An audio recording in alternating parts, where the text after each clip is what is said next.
எல்லா சூழ்நிலையிலும் நன்றி கூறக்கூடிய மனிதர் கடவுளின் அருளை கண்டடைகிறார். கிறிஸ்து இயேசுவில் அன்புமிக்க சகோதர சகோதரிகளே, இன்று நாம் தாயாம் திருவையோடு இணைந்து பொது காலத்தின் 28ஆம் வாரத்திலே இன்றைய இறை வார்த்தை வழிபாடானது எல்லா சூழ்நிலையிலும் இறைவனுக்கு நன்றி கூற நாம் ஒவ்வொருவரும் கடமைப்பட்டவர்கள் என்பதை இன்றைய இறை வார்த்தை வழிபாடானது நமக்கு எடுத்துரைப்பதாக அமைந்திருக்கிறது. குறிப்பாக இன்றைய நவீன உலகத்திலே மனிதன் மனம் போன போக்கிலே இன்றைய நவீன இணையதளங்களுக்கும் மொபைல் ஃபோனுக்கும் அடிமையாகி தன்னுடைய வாழ்க்கை முழுவதையும் அவர்கள் ஃப்ரீ ஃபயர் கேம்ஸ், இன்னும் வாட்ஸ்அப், ஃபேஸ்புக், ட்விட்டர் இது போன்றவற்றுக்கு தங்களை அடிமைப்படுத்தக்கூடிய மனிதன் கடவுளை மறந்து அன்றாடம் கடவுள் நமக்கு செய்து வரக்கூடிய அளப்பரிய நன்மைகளை நினைத்து பார்க்காமல் தன்னுடைய மனம் போன போக்கிலே வாழ்ந்து கொண்டிருக்கிறான். இப்படி வாழக்கூடிய மனிதனுக்கு இன்றைக்கு இறை வார்த்தையின் வழியாக எல்லா சூழ்நிலையிலும் இறைவனுக்கு நன்றி சொல்கின்ற பொழுது அந்த நன்றியின் வழியாக நாம் இன்னும் அளவுக்கு அதிகமான அருளையும் ஆசீர்வாதத்தையும் பெற்றுக்கொள்கிறோம் என்பதை இன்றைய நாளிலே ஆண்டவர் இயேசு கிறிஸ்து நமக்கு வெளிப்படுத்தக்கூடியவராக இருக்கின்றார்.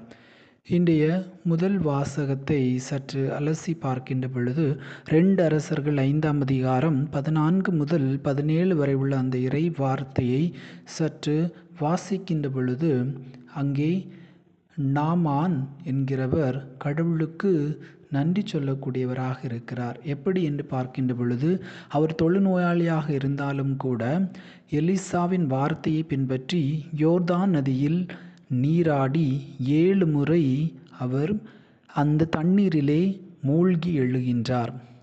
அதன் பிறகு அவர் உடல்நலத்தில் மட்டுமல்ல மனதளவிலும் மாற்றம் அடைகிறார். இந்த குணமடைந்த பிறகு அவர் கூறிய வார்த்தை, இஸ்ரவேலின் கடவுளை தவிர வேறு எந்த கடவுளும் இல்லை.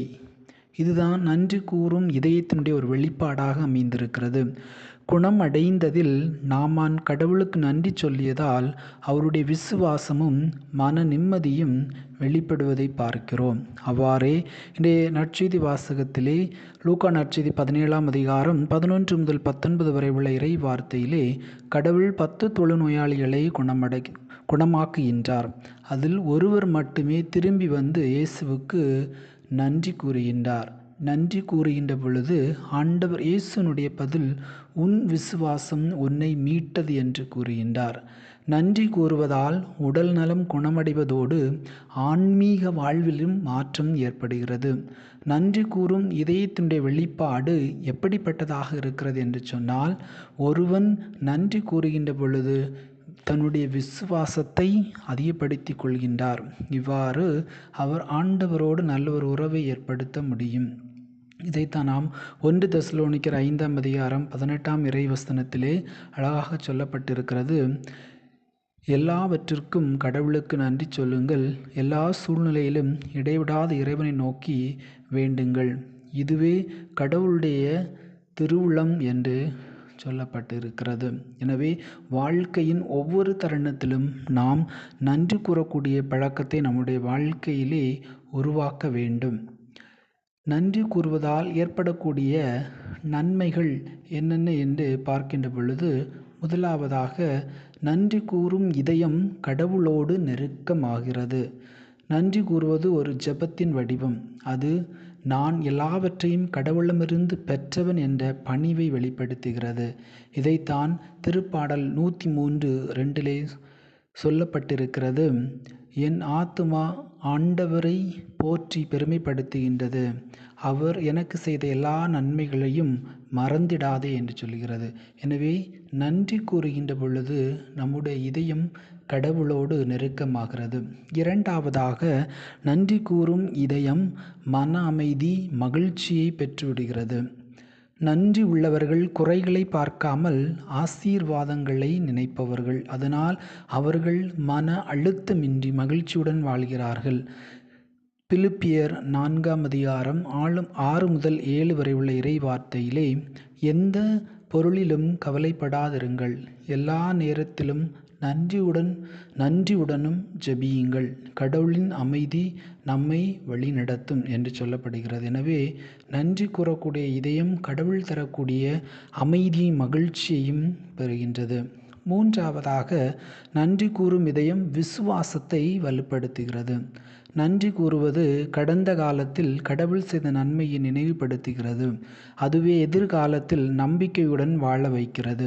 திருப்பாடல் 136 முழுவதும் அவருடைய கிருபை என்றென்றும் நிலைத்திருக்கிறது என்கிறது நன்றியின் திருப்பாடல். நன்றி கூறும் இதயம் விசுவாசத்தை வலுப்படுத்தக்கூடியதாக இருக்கிறது. நான்காவதாக, நன்றி கூறும் இதயம் ஆசீர்வாதத்தை பெருக்குகிறது. இயேசு 5 அப்பம் 2 மீன்களை கொண்டு 5000 பேருக்கு பகிர்ந்தளித்தார் என்பதை மத்தேயு நற்செய்தி 14ஆம் அதிகாரம் 19ஆம் இறைவசனத்திலே நாம் வாசிக்கிறோம். அதை போலவே நாம் நன்றி கூறும்போது கடவுள் சிறியவற்றையும் பெரிதாக மாற்றுகின்றார். நன்றி கூறுவது நம்முடைய வாழ்க்கையிலே இதயத்தினுடைய ஆசீர்வாதத்தை பெருக்கக்கூடியதாக அமைந்திருக்கிறது. ஐந்தாவதாக, நன்றி கூறும் இதயம் குணமடைதலையும் மீட்பையும் பெறுகிறது. 10 தொழுநோயாளர்களில் ஒருவனின் நன்றி அவனுக்கு உடல் குணத்தையும் ஆன்மீக குணத்தையும் தந்தது.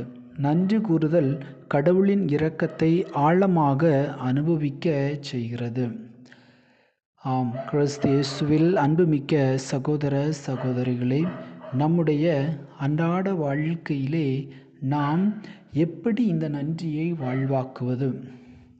முதலாவதாக, அன்றாட ஆசீர்வாதங்களுக்கு நாம் நன்றி சொல்ல வேண்டும். காலை எழுகின்ற பொழுது, ஆண்டவரே, இன்று இந்த நாளை எனக்கு தந்ததற்காக நன்றி, குறிப்பாக இந்த நாளிலே என்னை உயிரோடு வைத்திருப்பதற்காக நன்றி ஆண்டவரே என்று சொல்ல வேண்டும். அதை போலவே நாம் உணவு சாப்பிடும்போது, இந்த உணவை எங்களுக்கு தந்ததற்காக நன்றி ஆண்டவரே என்று சொல்ல வேண்டும். அதை போலவே நாம் இரவில் தூங்குவதற்கு முன், இன்றைய நாளுக்காக நன்றி ஆண்டவரே என்று நாம் சொல்ல வேண்டும். இவ்வாறு சிறிய செயல்களிலும் கூட நன்றி சொல்லும் பழக்கம் குடும்பத்தில் ஆன்மீக அமைதியை வளர்க்கும். இரண்டாவதாக, குடும்ப உறவுகளுக்காக நாம் நம்முடைய வாழ்க்கையில் நன்றி சொல்ல வேண்டும். அதாவது, நமக்கு நல்ல வாழ்க்கை துணையை, குழந்தைகள், பெற்றோர், உறவினர்கள் இவர்கள் எல்லாரையும் தந்ததற்காக கடவுளுக்கு நாம் நன்றி சொல்ல வேண்டும். அதை போலவே நாம் நம்மை சுற்றி வாழக்கூடிய சகோதர சகோதரிகளோடு நல்ல முறையில் பேசியதற்காக, ஒரு சிலர் ஏதாவது துன்பத்தில் இருந்தார்கள் என்று சொன்னார், அவர்களோடு உரையாடி அவர்களுக்கு நல்ல ஒரு மனதிலே ஆறுதலை கொடுத்ததற்காக கடவுளுக்கு நன்றி சொல்ல வேண்டும். அதை போலவே குடும்ப ஜெபங்களிலே ஒருவருக்கொருவர் நன்றி கூறும் பழக்கம் இருந்தால் அன்பு இன்னும் அதிகமாக வளரும். இதைத்தான் நீதிமொழி 18:22 சொல்கிறது, நல்ல மனைவி அடையும் மனிதன் நன்மை அடைகிறான், அவன் ஆண்டவரின் கிருபையை பெற்றிருக்கிறான் என்று. அதை போலவே நல்ல மனிதர்களை நம்முடைய வாழ்க்கையிலே நாம் சந்திக்கின்ற பொழுது, அடைகின்ற பொழுது கடவுளுக்கு நாம் நன்றி சொல்ல வேண்டும். குறிப்பாக துன்ப நேரத்திலே நாம் நன்றி சொல்ல வேண்டும். சில நேரங்களில் குடும்பத்தில் துன்பம், பிரச்சனை, பொருளாதார சிக்கல், இன்னும் பல்வேறு பிரச்சனைகள் வருகின்ற பொழுது கூட நாம் கடவுளின் மீதுள்ள நம்பிக்கையின் வெளிப்பாடாக நன்றி சொல்கின்ற பொழுது கடவுள் நம்மை இன்னும் அளவுக்கு அதிகமாக ஆசீர்வதிப்பார். அதை போலவே நம்முடைய ஆன்மீக வாழ்க்கையிலே நாம் நன்றி சொல்ல வேண்டும். நாம் ஜெபம் கேட்கும் ஜெபம் மட்டுமல்ல, நன்றி சொல்லும் ஜெபமாக இருக்க வேண்டும். எனவே நம்முடைய அன்றாட வாழ்க்கையிலும் நம்முடைய ஜெபத்தின் போதும் நாம் நன்றி கூறக்கூடியவர்களாக இருக்க வேண்டும். ஆம், கிறிஸ்து இயேசுவில் அன்புமிக்க சகோதர சகோதரிகளே, இவ்வாறு நம்முடைய வாழ்க்கையிலே எல்லா சூழ்நிலையிலும் நாம் கடவுளுக்கு நன்றி சொல்ல வேண்டும். இந்த உலகத்தை படைத்து நம்மிடம் கொடுத்ததற்காக நன்றி சொல்ல வேண்டும். இன்னும் பல்வேறு தருணங்களிலே நம்மை ஆபத்துகளிலும் விபத்துகளிலிருந்தும் இறைவன் நம்மை காப்பாற்றியதற்காக நன்றி சொல்ல வேண்டும். இயற்கை பேரழிவுகள், சுனாமி, இன்னும் பல்வேறு நிலநடுக்கங்கள் போன்ற நேரத்திலெல்லாம் இறைவன் நம்மை பாதுகாத்ததற்காக நாம் நன்றி சொல்ல வேண்டும். இவ்வாறாக பல்வேறு சூழ்நிலை தருணங்களிலெல்லாம் இறைவன் நம்மை தொடர்ந்து பாதுகாத்து வழி நடத்துகின்றார். நம்முடைய குடும்பத்திலே பொருளாதார சிக்கல், நம்முடைய குடும்பத்திலே உடல் நோயினால் பாதிக்கக்கூடிய மனிதர்கள், நம்முடைய குடும்பத்திலே மனவேதனையினால் பாதிக்கக்கூடிய நண்பர்கள், நம்முடைய குடும்பத்திலே கடன் பிரச்சனைகள், நம்முடைய குடும்பத்திலே இன்னும் பல்வேறு தீராத நோயினால் துன்புறக்கூடிய சகோதர சகோதரிகள், இன்னும் நிறைவேற்றப்படாமல் இருக்கக்கூடிய பலவிதமான காரியங்களுக்கெல்லாம் நாம் இறைவனுக்கு நன்றி சொல்ல வேண்டும். ஒருவேளை நம்முடைய வாழ்க்கையிலே இன்னும் அந்த கருத்து பல நாட்களாக, பல வருடங்களாக, பல மாதங்களாக நான் ஆண்டவரை நோக்கி ஜெபித்து கொண்டே இருக்கிறேன். ஆனால் அந்த கருத்து இன்னும் நிறைவேறாமல் இருந்தால் கூட, ஆண்டவரே இந்த கருத்தை நீர் நிறைவேற்றுவீர் என்று சொல்லி நாம் கடவுளுக்கு நன்றி சொல்ல வேண்டும்.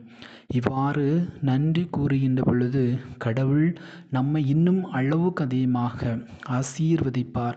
நமக்கு எல்லா விதமான தேவைகளையும் இன்னும் அளவுக்கு அதிகமாக நிறைவேற்றுவார் என்கின்ற அந்த ஒரு நம்பிக்கை இந்த நாளிலே இறைவன் நம் ஒவ்வொருவருக்கும் தரக்கூடியவராக இருக்கின்றார். எனவே இதற்கு தேவையான அருள் வேண்டி இந்த நாளில் இறைவன் நோக்கி மன்றாடுவோம். எல்லாம் அல்ல இறைவன், தந்தை, மகன், தூய ஆவி உங்களை நிறைவாக ஆசீர்வதிப்பாராக. ஆமீன்.